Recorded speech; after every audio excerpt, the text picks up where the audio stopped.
See this hose? If it cracks, the car overheats. Wow, how do you fix it? Just tighten the clamp with a wrench. Easy. Aha! Found the problem. This car forgot its oil. Because the raccoon quit. Long story. Mom?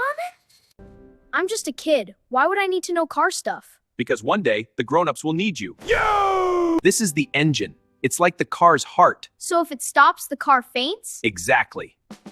This box here is the battery. It gives the car energy. Like when I eat snacks? Yes, except the car prefers electricity, not cookies.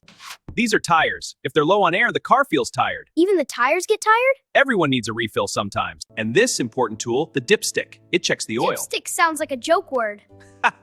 It sure does. These are the brakes. They help the car stop. Stopping is good. Especially before walls.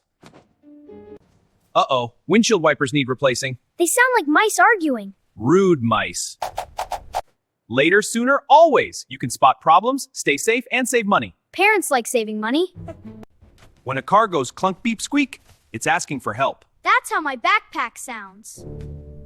Kids who know cars become confident helpers. I could tell someone, hey, check your oil. Boom! Car hero. Cars take you to school, fun places, and snack runs. So we should take care of them. Exactly. So your car doesn't leave you waving sadly. Don't forget to subscribe and like.